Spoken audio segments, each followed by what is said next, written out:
Portrait d'entrepreneurs engagés, un podcast imaginé et proposé par le pôle entrepreneurial réaliste de la région Occitanie.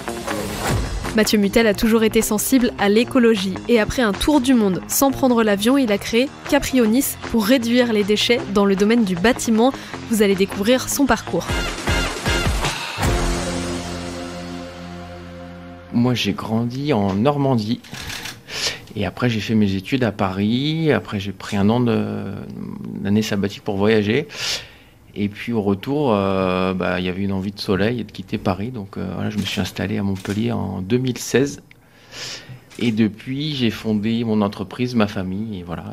Et je me sens très bien en Occitanie.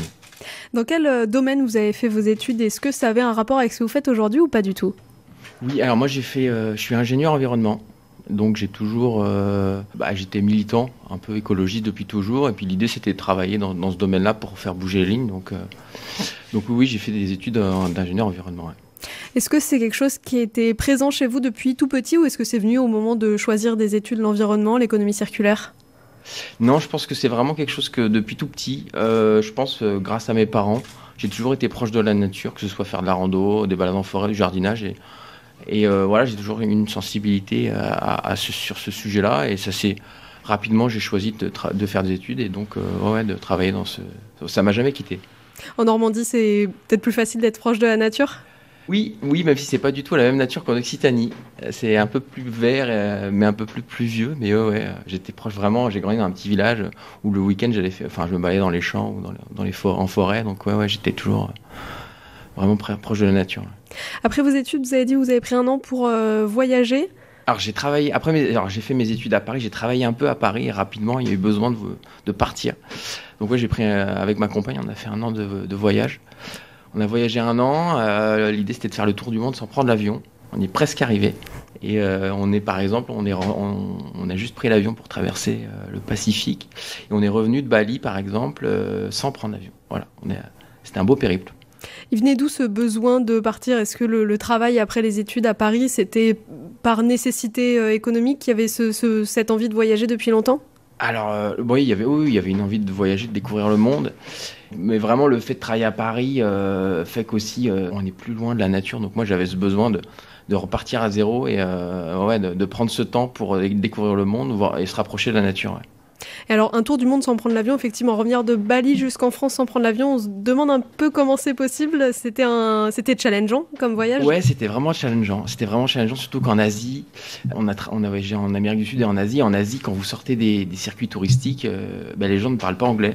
Donc on se retrouve avec la barrière de la langue. Mais l'intérêt du coup de sortir du circuit touristique, c'est de vraiment de se perdre dans le fin fond des pays, de prendre les transports en commun avec les gens et de voir ce qu'on verrait pas. Et ça a été vraiment une belle expérience. Et on a fini en transsibérien, en gros entre Pékin et Moscou. Et on a passé beaucoup de temps dans le train à rencontrer des gens. Vraiment, c'était très très enrichissant. Ouais. Comment l'idée de Caprionis est née ? Est-ce que c'est né pendant ce voyage ? Est-ce que c'était au fond de la tête un petit peu avant déjà ?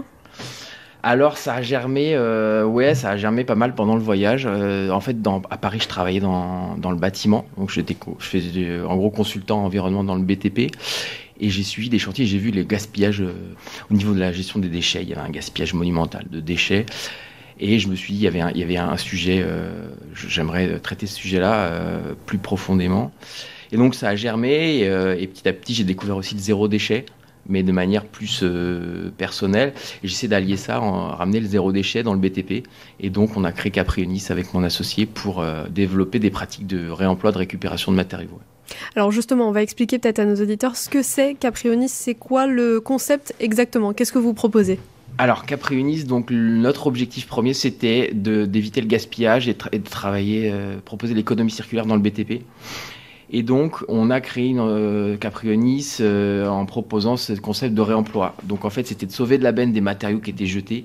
Et Dieu sait que dans le BTP, il y en a beaucoup et des choses en bon état.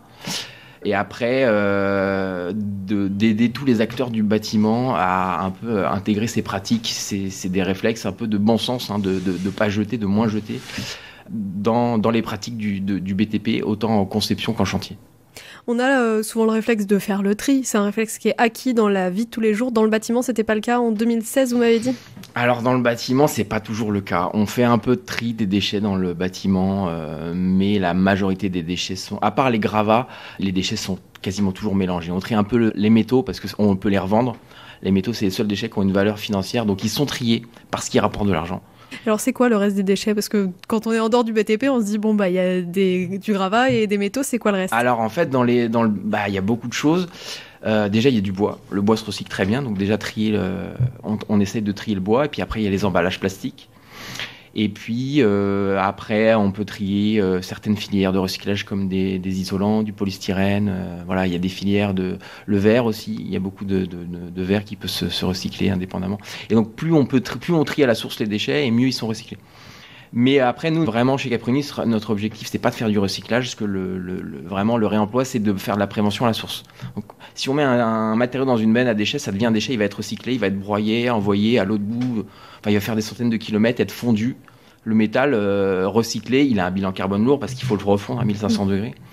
Et même si on préserve la matière, le poids carbone du métal recyclé, il est lourd. Alors que du métal réemployé, nous, on va démonter, par exemple, des garde-corps métalliques, les déboulonner, les repeindre avec des artisans et les réinstaller sur d'autres chantiers. Et là, le métal, il est pas refondu. Donc vraiment, sur certains matériaux, c'est financièrement et écologiquement très, très intéressant. On a l'impression que c'est quand même du bon sens. Quand vous êtes arrivé sur le marché, est-ce qu'il y avait déjà des entreprises qui faisaient ça? Sinon, est-ce que vous avez eu des difficultés ou est-ce que tout le monde vous a tendu les bras? Alors non, vraiment le réemploi, en fait, le réemploi, c'est une pratique un peu de bon sens qui a toujours été existante historiquement jusqu'à on va dire la Seconde Guerre mondiale. Le bon sens paysan, c'était de récupérer des pierres, des poutres en chêne, des matériaux de construction quand on perdait rien parce que la matière était chère. Et en fait, après la guerre, on a commencé à construire, industrialiser, construire en béton massivement, industrialiser. Et l'objectif, ça a été de construire plus vite et moins cher.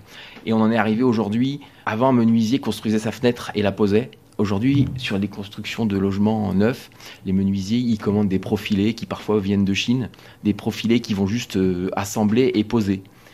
Et nous, on essaye justement de redonner un peu ces lettres de noblesse aussi à l'artisanat. On travaille beaucoup avec des artisans pour reconditionner, remettre en état des matériaux, du bois, de la pierre, du métal, qui vont être reconditionnés, donc retraités, recoupés, repeints, etc., remis aux normes pour être réinstallés sur d'autres chantiers.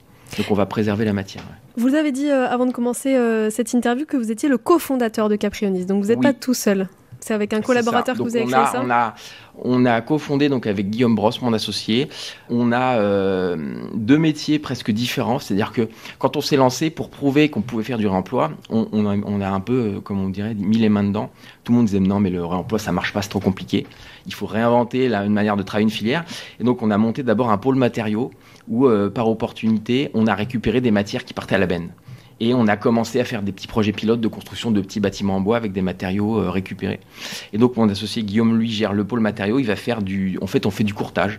C'est-à-dire qu'il fait l'intermédiaire entre des gens, nous propose des matériaux qui partent à la benne, ou alors on va faire démonter sur des chantiers de démolition, de curage, des matériaux encore en bon état, qu'on va proposer à d'autres artisans, et on va faire un peu de l'achat-revente ou du courtage de matériaux. Donc lui, il gère vraiment, il fait du concret, vraiment. Moi, je pilote le bureau d'études, et donc je conseille les architectes, les collectivités, les promoteurs, certains artisans ou démolisseurs, pour proposer une méthodologie, en fait, et gérer la question assurantielle qui reste assez problématique, malheureusement, pour nous.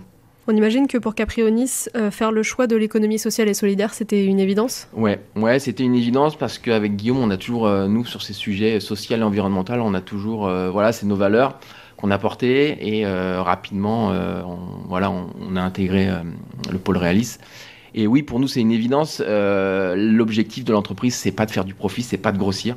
C'est d'arriver à travailler avec des valeurs environnementales et sociales qui nous sont chères. Ouais. 2016, la création de Caprionis. Aujourd'hui, on est en 2024. Alors, non, Caprionis a été créé en 2018. 2018. C'est moi qui suis arrivé à Montpellier en 2016. Ah oui, ok. Mais il y a eu une phase d'incubation pendant 2 ans. On a essayé de monter le projet et on a créé officiellement Caprionis. Officiellement en 2018. Donc ça fait 6 ans. Comment vous voyez l'avenir de Caprionis? Le réemploi se démocratise clairement. Ouais. Est-ce que vous avez des projets pour les prochaines années? Oui, on a des projets. On a déjà embauché 2 personnes en CDI là. On avait une alternante, on est passé de 3 à 4, mais avec 2 vrais CDI. et on va probablement continuer de grossir, mais vraiment, je vous dis, notre objectif, c'est pas de devenir d'être 50, quoi. Donc on va avoir une croissance, on continuera d'avoir une croissance, je pense, pas trop élevée, mais on va continuer de se développer. Mais notre objectif, c'est de faire vraiment des projets intéressants et on a une volonté de rester local. Donc nous, on s'oblige à travailler, à ne pas aller plus loin que Toulouse et Marseille. Vraiment, on travaille entre Toulouse et Marseille et on connaît les réseaux locaux d'acteurs, des artisans, des associations, de l'ESS et du BTP avec qui on travaille. Et ce qui fait notre force, c'est qu'on connaît les réseaux locaux. Et donc, on refuse de travailler à Paris et même à Lyon, on est sollicité, ou à Nice. On est pertinent localement parce qu'on connaît tout le monde. Et donc, le réemploi, c'est vraiment des acteurs locaux et des matériaux qui voyagent le moins possible pour aussi avoir une cohérence en termes de bilan carbone. Ouais. Ma dernière question, elle est pour le petit Mathieu qui est proche de la nature, qui est dans un petit village en Normandie. Est-ce qu'il serait content aujourd'hui de voir le grand Mathieu qui travaille évidemment pour l'économie circulaire, mais quand même dans le béton, entre le béton, le gravat et le métal? Je pense, ouais. Moi, mon objectif professionnel, c'est de donner du sens à mon métier. Et vraiment, j'y suis arrivé. Je m'épanouis dans mon métier. Je travaille avec des gens formidables. Il y a un côté humain dans notre entreprise qui est assez intéressant, même formidable, parce que vraiment, on travaille dans une bonne ambiance. On travaille pour une cause qui nous est chère. Et en plus, on est au pôle Réalis, entouré d'entreprises qui ont les mêmes valeurs que nous. Et vraiment... non, je pense qu'il il n'aurait pas à rougir du grand Mathieu. Ouais. Merci à vous, Mathieu Mutel. Je rappelle que vous êtes donc directeur et cofondateur de Caprionis. Merci. Merci beaucoup. C'était Portrait d'entrepreneur engagé, un podcast réalisé par Alix Vitrou de RCF Maguelone Hérault en collaboration avec Sans Transition.